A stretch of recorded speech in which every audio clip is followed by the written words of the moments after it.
Hello YouTube and fellow DC Comic fans! I'm Kelly One Shot, and this is the Post-Crisis Podcast. And today, we'll be covering Justice League number 20 from DC Comics, written by Scott Snyder, with artwork by George Jimenez, and colors by Alejandro Sanchez.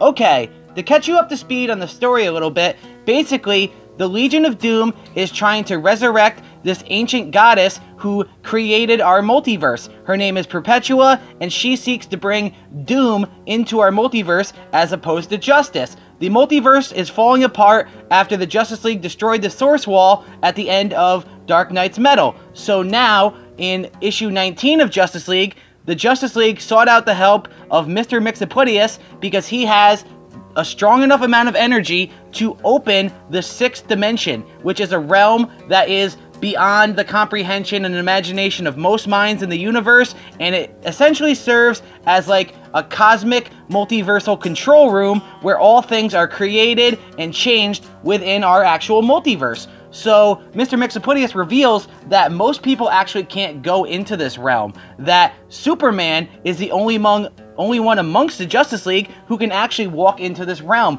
because over the years and the decades where Mr. Mxyzptlk and Superman have battled, he's actually been slowly infusing Superman with fifth dimensional energy because he claims that he can see outside of time, so he knew this threat was coming and that ultimately it would face everyone, so he's been doing this to Superman. I don't really think that's the case. He does also mention that Batman has a similar imp who's been doing the same for him over the years, which is Batmite, but Batmite's not really evil or anti-hero like Mxyzptlk. He's more like a Batman superfan who just kind of messes up a lot. Either way, so at the end of issue number 19 of Justice League, Mr. Mxyzptlk actually opens the doorway to the sixth dimension, and Clark walks in. As soon as he walks in, this older gold and white suit wearing Superman walks out of the door and says, "That's it. I have the answers. I know how we can do it. And if you walk in with me, I can show you the way. Don't worry. I've prepared your minds so you can handle this realm and comprehend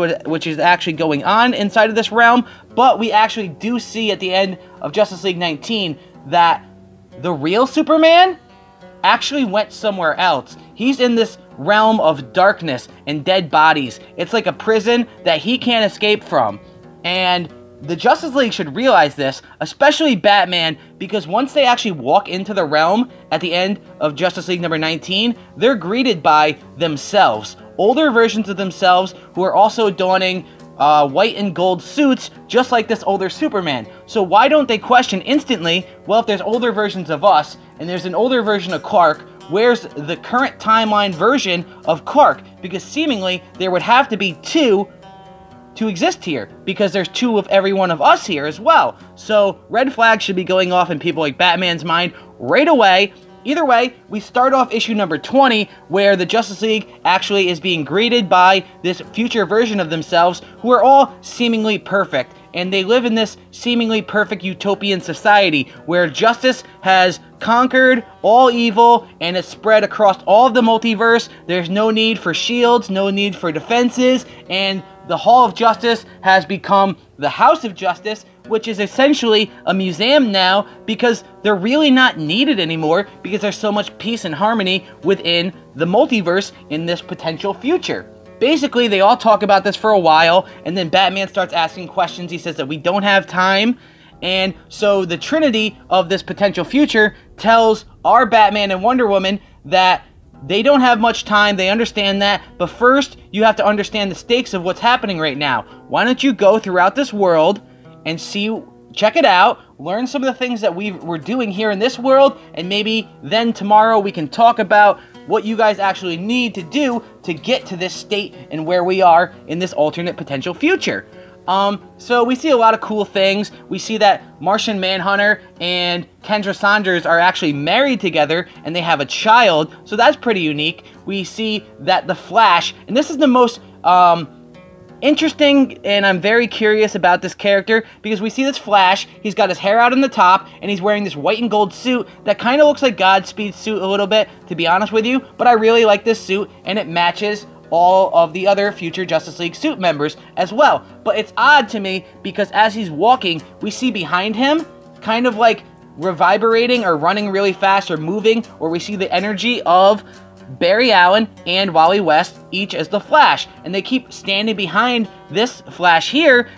This Flash does seemingly be Barry Allen, but my theory is, and it's never actually explained in this book, that Wally and Barry are moving their molecules at such a speed and they're vibrating at the exact same frequency that they're kind of acting together as one, and they're one perfect Flash in the future, which is very interesting because Wally West is actually dead right now in Heroes in Crisis. But this is a pretty cool concept, and I don't actually know if that's the case or not, but it does appear to be so, because even in all of his speech bubbles, he kind of has like an overlapping thing to suggest that maybe there's two people there as opposed to one, and I don't really think it's Bart Allen, but they never actually name drop him. It might be something that's more like symbolic more than anything else to represent that it's neither one of them, it's both, they're kind of appeasing fans, but I'd like to think that there's like this perfect harmony going on. So either way, we learn that the future Justice League knows exactly what's going on and the problems that we face, that the Source Wall is being destroyed, and that Lex Luthor is trying to raise a cosmic goddess, and to top it all off, the multiverse is broken and hurling towards a dark void, but they don't know how to avert that or how to stop the multiverse from getting sucked through this void. The future Superman actually tells John, the Green Lantern John, that you can't stop it, that this is the lesson of this place, and it's that they've learned after exploring every option, and this is what they actually need to do, is speed up the multiverse going into this void. That's what the older Superman suggests, and he says basically that right now the multiverse is flying through the void. The question is to where, and what he's about to tell them, only the highest minds in the Omniverse actually know about this and understand this, and it's that when a multiverse breaks before its final evolution, it's sent back to the banks on which it was created. And it was created by super celestial beings like Perpetua, so they're suggesting that Perpetua isn't like this ultimate goddess, that there's other beings like her who handle different multiverses, because now we're kind of expanding the multiverse out from 52 into a much bigger Omniverse, which is a collection of several multiverses, so each of them seemingly have someone on Perpetua's level, and that Perpetua was actually a rogue, a bad seed. She created our multiverse using 7 unnatural energies that she made something vicious that would last forever, but her sons, who we know as the Monitor, the Anti-Monitor, and the World Forger, actually alerted the beings that are like Perpetua of her dark deeds, and she was imprisoned inside of the Source Wall, and they were able to remake our universe the proper way because she tried to use our multiverse as a weapon to target the other beings that are on her level. She wanted to use that as this cosmic poison arrow to aim at her brethren, and we gotta kind of like wrestle control of our multiverse away from Perpetua so we can stop this from happening, because we need to be able to reach the banks of judgment to be able to be deemed worthy, apparently, for this evolution that seemingly happens in the future.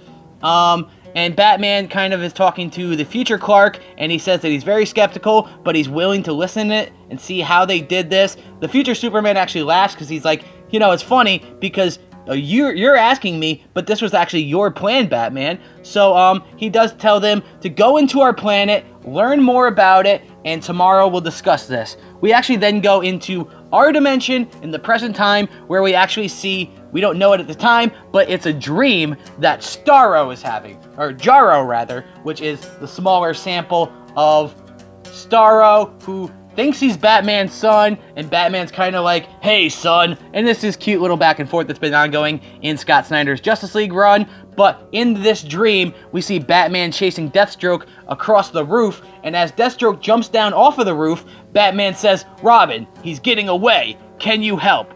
And then we see what I think is super funny and really hilarious more than anything else, but it's the best Robin that we'll ever see ever, and it's Jarro wearing a seemingly Damian Wayne Robin suit, and he says, I'm on it, Dad! And then he latches onto Deathstroke's face, and he says, Deathstroke, huh? More like Deathstroke, am I right? And Batman's like, haha, good one, son. That's why you're my favorite Robin ever. No, I mean it.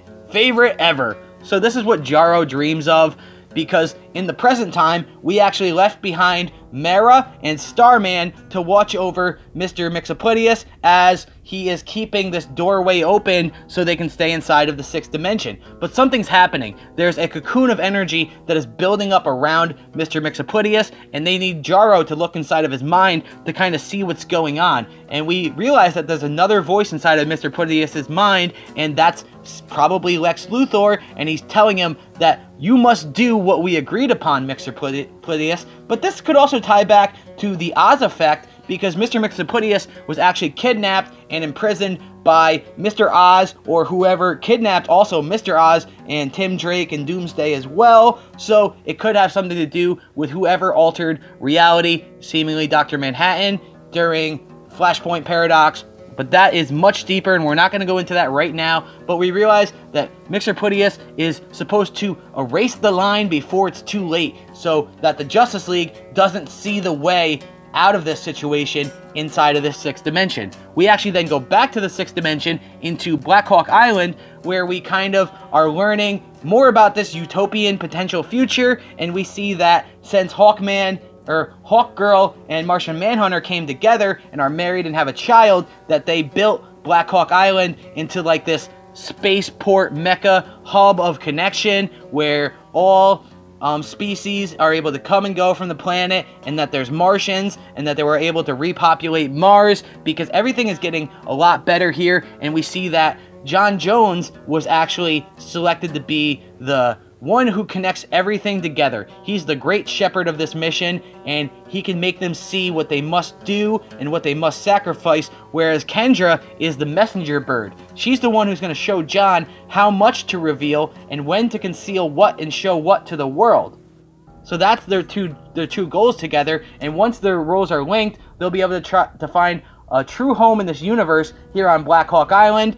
And they actually talk about their son, how their son is hiding away a little bit and staying away from everybody because he's a hyper empath and he's highly conductive sometimes in moments of high emotion. And this particular moment is too much for him, seeing his younger version of his parents and kind of this whole emotion that the younger versions are having, as well as the older versions are having, seeing their younger selves here as well. So we kind of see that once the war is over, this great war, this world becomes a heaven. We go to Central City, where Star Labs is like this technological mecca where they're actually using it to rebuild the multiverse right now. Once the war is over, they're able to put back what they lost and even expand upon things. They're able to make essentially the best version of their timeline possible with exact controls, and they're ultimately like the ultimate architect, which is cool for John, the Green Lantern, because he's an architect. So him and the Flash are kind of working together to reshape and rebuild the multiverse, and we actually realize the future Flash here tells our current Barry Allen Flash that after the Great War is over, they actually use the Speed Force and the Still Force to collapse Hyper Time, because they have control of the time stream, so it's no longer like this mix and match jumble of whatever. They're able to go to any point in time. Flash can go visit his mother, he can visit Iris, his kids, his great-grandkids, his great-great-great-grandkids. They can just travel through time perfectly and exact. And like I said too, we do see here again, every time that it shows this Flash, we see Wally and Barry Flash kind of like energy right on top of them behind him, but they're not like separate beings, it's all like one being. So I do think, like I said, that they're kind of like fused together, vibrating at the perfect frequency, so they can be this one perfect Flash who's kind of wearing like a Godspeed Wally West suit. But the future Flash reveals that it's not just the world that is perfect. It's not just the world that has evolved and the cities and the nations that have grown. But after the Great War, the multiverse evolves everyone, all of us. So they as people evolve as well, which is also showing us the future Flash thing with the two different Flashes. Maybe that could be a part of it, is that they evolve to this perfect state, and that everything is perfect and everything's better, and that they create wonders. We then go to Themyscira, where the older Diana is telling the current day Wonder Woman, this used to be a place where they would guard things, they would protect things, but after the Great War and some of the cruelest battles were fought here with magic, in the days after that, it was Diana who created this island into a new purpose, and that she actually just created this universal language out of old runes, and it was designed by her and her sisters, the new Amazons, which would be Wonder Woman, Vixen, Kara Danvers, Supergirl, and Ivy. Them saying Ivy is also very curious to me as well, because Poison Ivy actually dies during the events of Heroes in Crisis, or so we're told. So her being here in the future, either that's like an oversight that Scott Snyder maybe didn't look at, but I don't really think that. He's pretty good at doing these things and keeping up with current events, but it could easily be an oversight, or maybe we'll find out that Poison Ivy comes back to life before this time. Maybe she's brought back to life by them fixing the multiverse. There's a number of ways that she could have been brought back that forego that it maybe wasn't an oversight and this is just what happens in the future, or maybe she's actually not dead and that's something that we're going to find out down the line in Heroes in Crisis. But I did find that pretty interesting that they directly mentioned Ivy, and the older Wonder Woman tells the current day Diana that this island is devoted to protecting great truths and devoted to sharing them as a means of bringing light into the darkest corners of the universe, which then brings us to Gotham City, which is no longer shrouded by shadows and covered in darkness. It's bright, it's sunny, it's beautiful, it's this utopia. We got this big, huge Batman statue. Honestly, that freaks Bruce Wayne out. He's kind of like, whoa, it's pretty bright in here, huh? What's going on with that? And the future Batman's like, yeah, that fiery ball in the sky, it's called the sun, which instantly shows us that this Batman has a sense of humor. And he reveals to the younger Batman that there were sacrifices and that a lot of hard work went into building this utopian society, and that ultimately this society is a testament to all of the current day Bruce's dreams and his hard work. And he's pretty much telling him that he wants to thank him not only as Batman, but as his family. Then the future Batman takes off his cowl and he reveals that he's Dick Grayson, and that nobody gives more during this war than you, Bruce. That sadly, you sacrifice everything, even your life, but thanks to you, no child will ever have to go through what you did ever again. And he says that I know you expected to fight forever, Bruce, but Batman has become what you always wanted him to be, a symbol of what's best about us. Then Batman instantly says, I have questions. First off, where the hell are all the villains?